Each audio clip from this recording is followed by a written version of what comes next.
So hello student, कैसे हो आप सब? आई सब बड़ी हो। यहाँ पर देख सकते हो क्लास जो 11th का यहाँ पर जो कक्षा 11वीं का वार्षिक परीक्षा 2023-24 यहाँ पर कक्षा हिंदी का यहाँ पर आपका पेपर होने वाला है। वो 100% रियल पेपर आपको भी आपके लेकर आ चुका है। यहाँ पर देख सकते हो यहाँ पर पूरा 100% रियल पेपर मैं आपको इस वीडियो में यहाँ पर बताने वाला हूँ, जो आपको यहाँ पर 19 मार्च को यहाँ पर देखने के लिए मिलेगा। यहाँ पर देख सकते हो यहाँ पर टोटल मार्क्स आपके यहाँ पर देख सकते हो 80 नंबर का पेपर आपके यहाँ पर होने वाला है। और जो टोटल क्वेश्चन आपके यहाँ पर आने वाले हैं वो आपके 23 क्वेश्चन आने वाले हैं। समय 3 घंटे का आपका यहाँ पर होने वाला है। जो कोड वगैरह आप वो यहाँ पर मैच कर लीजिए। पूरा 100% रियल पेपर में आपको बता रहा हूँ, जो आपको यहाँ पर 19 मार्च को देखने के लिए मिलेगा। तो अब आपको कुछ भी नहीं करना, बस वीडियो को अभी तक लाइक नहीं करा तो लाइक करिए, चैनल को सब्सक्राइब करने का तो सब्सक्राइब कर लीजिए। विद सॉल्यूशन के साथ मैं आपको यहाँ पर इस वीडियो में पूरा फुल सॉल्यूशन यहाँ पर बताने वाला हूँ। क्वेश्चन नंबर 1 से क्वेश्चन नंबर 23 तक के सारे क्वेश्चनों का आंसर मैं यहाँ पर प्रोवाइड कराने वाला हूँ। तो चलते वीडियो स्टार्ट करते हैं। सो दोस्तों, आपको निर्देश वगैरह दिए गए हैं तो वो आपको यहाँ पढ़ लेना है। यहाँ पर देख सकते हो यहाँ पर पूरा रियल पेपर मैं आपको बता रहा हूँ। जो कोड वगैरह है वो मैच कर लीजिए। सेट आपका यहाँ पर ए होने वाला है। जितने भी सेट आपके यहाँ पर आने वाले हैं वो सारे के सारे सेट मैं आपको यहाँ पर उपलब्ध कराने वाला हूँ। तो आपको चैनल को सब्सक्राइब नहीं किया तो सब्सक्राइब कर लो। इसकी पीडीएफ आपको चाहिए तो वो टेलीग्राम चैनल पर मिल जाएगी, तो लिंक डिस्क्रिप्शन में। टेलीग्राम चैनल के अभी तक ज्वाइन नहीं किया तो ज्वाइन कर लीजिए। यहाँ पर देख सकते हो, चलते वीडियो स्टार्ट करते हैं। क्वेश्चन नंबर 1 है आपका। यहाँ पर देख दो, सही विकल्प चुनकर आपको यहाँ पर लिखना है। जो आपके कितने 6 नंबर में आपके यहाँ पर सही विकल्प आने वाले हैं वो यहाँ पर देख लेते हैं। तो पहला क्वेश्चन है आपका, यहाँ पर देख सकते हो। इसमें आपको यहाँ पर मीराबाई ने कौन सी बेली बोई है। इसमें आपका यहाँ पर क्या हो जाएगा, आंसर हो जाएगा प्रेम की बोई थी। ऑप्शन नंबर आपको 52 है। इसके बाद है गजल में लिखे जाने वाले हर दो मिसरे के समूह को क्या कहते हैं, तो क्या कहते हैं, मिसरा कहते हैं। ऑप्शन नंबर आपको 52 है। इसके बाद है गलता लोहा कहानी में गोपाल सिंह कौन है, तो गलता कहानी मतलब गलता लोहा कहानी में गोपाल सिंह कौन है, गीतकार है। क्या है, गीतकार। ऑप्शन नंबर आपको 57 है। इसके बाद है मैं आज ही आया हूँ पंक्ति में ही है। क्या है, एक निपात शब्द है। तो इसमें आपको यहाँ पर ऑप्शन नंबर आपको यहाँ पर आ पाना है। इस तरीके से आपको सारे क्वेश्चन हैं वो आपको यहाँ पर नोट करते हुए जाना है। सारे क्वेश्चनों को आपको रट डालना है। अगर आपको 80 में से 80 मार्क्स चाहिए तो पूरा वीडियो एंड तक देख लेना। पूरा यही पेपर आपको यहाँ पर देखने के लिए मिलेगा। जितने भी अभी पेपर हुए हैं सारे के सारे मैंने आपको यहाँ पर रियल पेपर प्रोवाइड किए हैं। तो अभी तक चैनल को सब्सक्राइब नहीं किया तो सब्सक्राइब कर लीजिए। इसके बाद देख लेते हैं क्वेश्चन नंबर जो आपका 5वां है वो यहाँ पर देख लेते हैं। तातुस क्या थे, तो यहाँ पर कृषक थे। आपको ऑप्शन नंबर इसमें 52 है। इसके बाद है एनी फ्रेंड में अपनी डायरी में अनुभव लिखे हैं। तो यहाँ पर इसका आंसर आप क्या हो जाएगा, ऑप्शन नंबर बा हो जाएगा, ग्रीक अत्याचार हो जाएगा। इस तरीके से आपके जो ऑब्जेक्टिव वो यहाँ पर देख लीजिए। कुछ इस तरीके से आपको यहाँ पर नोट कर लेना है। क्वेश्चन नंबर 1 से क्वेश्चन नंबर 6 तक के 6 नंबर में आपके सही विकल्प आने वाले हैं। इसके बाद है क्वेश्चन नंबर आपका दूसरा है, रिक्त स्थानों की आपको पूर्ति करना है। जो आपके यहाँ पर 6 नंबर में आपको यहाँ पर देखने के लिए मिलेंगे वो यहाँ पर देख लेते हैं। तो पहला क्वेश्चन है आपका, घर की याद कविता इन डॉट डॉट ऋतु में लिखी गई। तो आपका किस ऋतु में लिखी गई, इसमें आपको यहाँ पर भरना है क्या, ग्रीष्म ऋतु भरना है। क्या भरना है, ग्रीष्म ऋतु का आपको यहाँ पर भरना है। तो इसमें आपको ग्रीष्म ऋतु भरना है। इसके बाद है रीतिकाल का प्रमुख रस इन डॉट डॉट है। तो क्या है, श्रृंगार रस है आपका। इसके बाद कामानी जयशंकर प्रसाद का प्रमुख इन डॉट डॉट है। तो क्या है, महाकाव्य है। इसके बाद है मियाँ नसरुद्दीन इन डॉट डॉट की मसीहत है। तो आपको पता ही होगा, नान भाइयों की मसीहत है। इसके बाद है सरकारी कामकाज की भाषा को क्या कहते हैं, हम राजभाषा कहते हैं। इसके बाद है आपका लास्ट क्वेश्चन है आपका क्वेश्चन नंबर 6वां है, इन डॉट डॉट काल में कलाओं के लिए स्वर्ण युग माना जाता है। तो क्या हो जाता है, गुप्त काल आपका यहाँ पर हो जाएगा। गुप्त काल कलाओं के लिए स्वर्ण युग माना जाता है। तो इस तरीके से आपको जो खाली स्थान है वो आपको वीडियो रोककर आपको यहाँ पर स्क्रीनशॉट ले लेना है। जो आपके 6 नंबर में खाली स्थान आएंगे वो इस तरीके से आएंगे। इसके बाद है आपका क्वेश्चन नंबर तीसरा है, सही जोड़ी आपको मिलाना है। वो यहाँ पर देख लेते हैं। जो आपके यहाँ पर 6 नंबर में आपके यहाँ पर सही जोड़ी आएंगी। इसमें आपका कविता का गांधी, इस गजल की पंक्तियाँ, मेरी कहानी, ध्वनि के समूह को छाओ, समय का तकाजा। तो इस तरीके से आपको सही जोड़ देनी है, वो आपको पर नोट कर लेना है। जितने भी क्वेश्चन है वो सारा के सारा सॉल्यूशन में टेलीग्राम चैनल अपलोड कर दिया है। तो लिंक डिस्क्रिप्शन में टेलीग्राम चैनल की। अभी तक ज्वाइन नहीं किया तो ज्वाइन कर लीजिए और चैनल को सब्सक्राइब नहीं किया तो सब्सक्राइब कर लीजिए। पूरा 100% रियल पेपर में आपको बता रहा हूँ। तो आपको कुछ भी नहीं करना है, बस कॉपी में आपको नोट कर लेना है। इसके बाद है क्वेश्चन नंबर 4 है, जो आपका यहाँ पर देख सकते हो। यहाँ पर 6 नंबर में एक शब्द एक वाक्य में आपको उत्तर देना है, वो यहाँ पर देख लीजिए। तो यहाँ पर क्वेश्चन नंबर 1 है आपका, कौन सी दिशा सबसे खतरनाक होती है। इसके बाद दूसरा, प्रसाद गुण का आपको एक उदाहरण लिखना है। इसके बाद है हिंदी का प्रथम मौलिक उपन्यास कौन सा है। सीधी मुँह बात ना कहना मुहावरे का अर्थ है।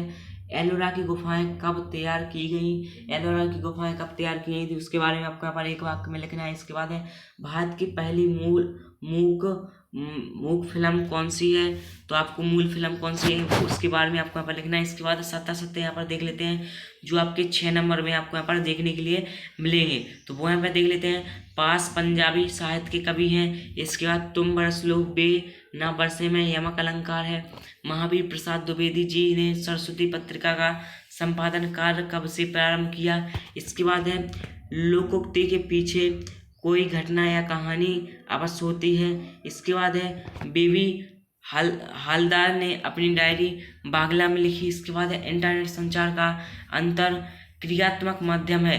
तो इस तरीके से आपको सत्ता आपको यहाँ पर कंप्लीट कर लेना है। सो इस तरीके जितने भी आपके क्वेश्चन नंबर 1 से क्वेश्चन नंबर 6 तक के यहाँ पर जो क्वेश्चन थे वो मैंने आपको 5 तक के यहाँ पर बता दिए, जो इतने एक नंबर के क्वेश्चन थे। इसके बाद आप अभी तक इस वीडियो को लाइक नहीं करा तो लाइक करें, चैनल को सब्सक्राइब नहीं करा तो सब्सक्राइब कर लीजिए। इसके बाद आप यहाँ पर देख लेते हैं 2 नंबर के क्वेश्चन यहाँ पर देख लेते हैं, जो आपके यहाँ पर 2 नंबर में क्वेश्चन पूछे जाएंगे वो यहाँ पर देख लेते हैं। तो पहला क्वेश्चन आपका आएगा, पहला क्वेश्चन है आपका छायावादी या रीतिकाल की आपको विशेषताएं लिखना है। कोई 2 आप यहाँ पर लिख सकते हो, यहाँ पर 2 नंबर में पूछा जाएगा। और अथवा में आएगा प्रकृतिवादी कविता की आपको विशेषताएं लिखना है। इसके बाद है क्वेश्चन नंबर 7वां है मीरा किशन की उपासना किस रूप में करती हुआ है, रूप कैसा है। मीरा किशन की उपासना किस रूप में करती हुआ है, रूप कैसा है, तो उसके बारे में आपको यहाँ पर लिखना है, जो आपका 2 नंबर में पूछा जाएगा। इसके बाद अथवा में आएगा रीतिकाल को श्रृंगार काल क्यों कहा जाता है। जो रीतिकाल है उसको श्रृंगार काल क्यों कहा जाता है उसके बारे में भी आपको यहाँ पर दिया गया है।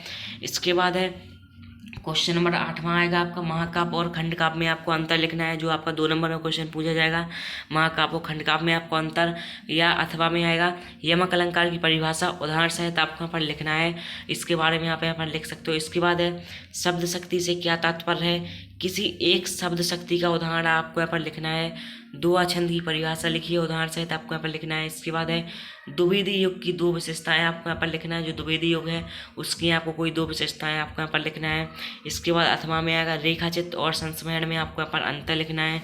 रेखाचित्र और संस्मरण में आपको अंतर लिखना है। इसके बाद है दबा हुआ आदमी एक कवि भी है, यह बात कैसे पता चली। इस तरीके से आपको यहाँ पर क्वेश्चन दिए गए हैं। इसके बाद है कृषि विभाग वालों ने मामले को हार्टिकल्चर विभाग को सौंपने के पीछे क्या तर्क दिए। इस तरीके से क्वेश्चन नंबर आपको 11 कंप्लीट कर लेना है।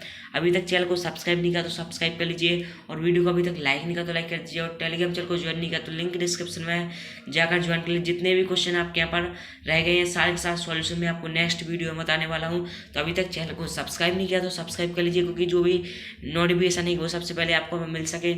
इसके बाद है आपका नेक्स्ट क्वेश्चन है आपका यहाँ पर देख सकते हो, यहाँ पर क्वेश्चन नंबर आपका 13 है। क्वेश्चन नंबर 12 में राजभाषा और राष्ट्रभाषा में आपको अंतर लिखना है, जो आपका 2 नंबर में पूछा जाएगा।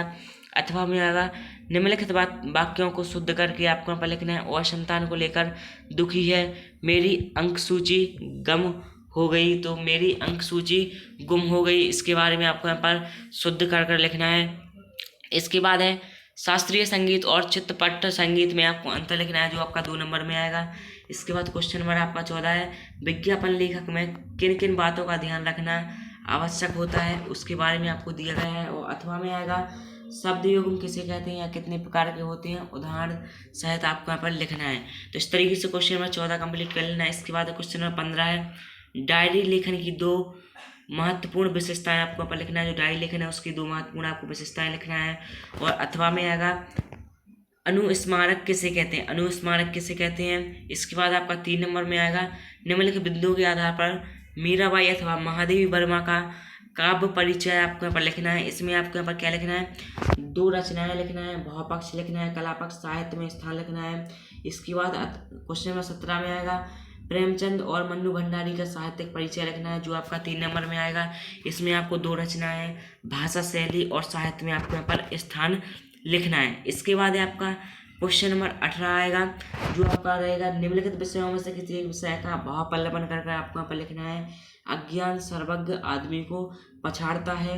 इसका निम्नलिखित पंक्ति का सारगर्भित अनुच्छेद लिखना है। विद्यार्थी और अनुशासन पर आपको आप लिख सकते हो। इसके बाद है आपका क्वेश्चन नंबर 19 है, जिसमें आपको एक अपहृत गद्यांश दिया गया है। गद्यांश को पढ़कर नीचे लिखे प्रश्नों की आपको यहाँ पर उत्तर लिखना है, वो यहाँ पर देख लेते हैं। तो इस तरीके से आपको गद्यांश दिया गया है, इसके आपको यहाँ पर क्वेश्चन आंसर आपको यहाँ पर पढ़कर और आपको यहाँ पर सॉल्व करना है। तो स्वस्थ रहने के लिए, रहने के अलावा खेलों से कौन कौन से फायदे हैं? उपयुक्त गद्यांश का उपयुक्त शीर्षक आपको लिखना है। दृष्टिकोण का पर्यायवाची उपयुक्त गद्यांश में से आपको लिखना है। अथवा में आएगा आपका यहाँ पर छाया मत छूना मन होगा दुख दूना। तो इस तरीके से आपको यहाँ पर काव्यांश दिया गया है, उसका आपको शीर्षक लिखना है। यामिनी शब्द का पर्यायवाची आपको लिखना है, इसका भावार्थ लिखना है। तो इस तरीके से क्वेश्चन नंबर 19 कंप्लीट कर लेना है। इसके बाद है आपका क्वेश्चन नंबर 20 है, जिसमें आपको यहाँ पर निम्नलिखित पद्यांश का भावार्थ संदर्भ प्रसंग सहित आपको सौंदर्य बोध आपको यहाँ पर लिखना है, जो आपका 4 नंबर में आएगा। इस तरीके से आप लिख सकते हो। इसके बाद है क्वेश्चन नंबर 21 है, जिसमें गद्यांश का आपको संदर्भ प्रसंग सहित आपको लिखना है। इसके बाद है क्वेश्चन नंबर आपका 22 है, जिसमें आपको यहाँ पर लिखना है शाला शुल्क से मुक्ति हेतु विद्यालय के प्राचार्य को एक प्रार्थना पत्र आपको यहाँ पर लिखना है। और अथवा में आपका आएगा अपने पिताजी को अपनी परीक्षा की तैयारी के विषय में आप यहाँ पर पत्र लिखना है। तो जितने भी एप्लीकेशन है, जो निबंध है, मैंने सारे के सारे टेलीग्राम चैनल अपलोड कर दिए हैं। और नेक्स्ट वीडियो फुल सॉल्यूशन के साथ में आपको यहाँ पर आने वाली है। तो आपको कुछ भी नहीं करना है, बस चैनल को सब्सक्राइब कर लेना है। और वीडियो को अभी तक लाइक नहीं किया तो लाइक कर दीजिए। और इसके बाद लास्ट क्वेश्चन है आपका क्वेश्चन नंबर 23 है। निम्नलिखित में से किसी एक विषय पर आपको यहाँ पर 120 शब्दों में निबंध लिखना है। जीवन में खेलों का महत्व, मोबाइल का हमारे जीवन पर क्या प्रभाव है, वैश्विक आपदा कोरोना, स्वच्छ भारत अभियान। तो इस तरीके से आपको यहाँ पर क्वेश्चन कंप्लीट कर लेना है। तो जितने भी क्वेश्चन थे वो मैंने आपको बता दिए। यहाँ पर पूरा 100% रियल पेपर मैंने आपको यहाँ पर बता दिया है, जो आपको यहाँ पर 19 मार्च को यहाँ पर देखने के लिए मिल जाएगा। तो अभी तक इस वीडियो को लाइक नहीं किया तो लाइक कर दीजिए, और चैनल को सब्सक्राइब करने का तो सब्सक्राइब कर लीजिए, क्योंकि इसकी सोल्यूशन के साथ नेक्स्ट वीडियो यहाँ पर आने वाली है। और टेलीग्राम चैनल को ज्वाइन नहीं किया तो ज्वाइन कर लीजिए, वहीं पर इसकी PDF में आपको यहाँ पर मिल जाएगी। तो चलते हैं, फिर मिलते हैं नेक्स्ट वीडियो में।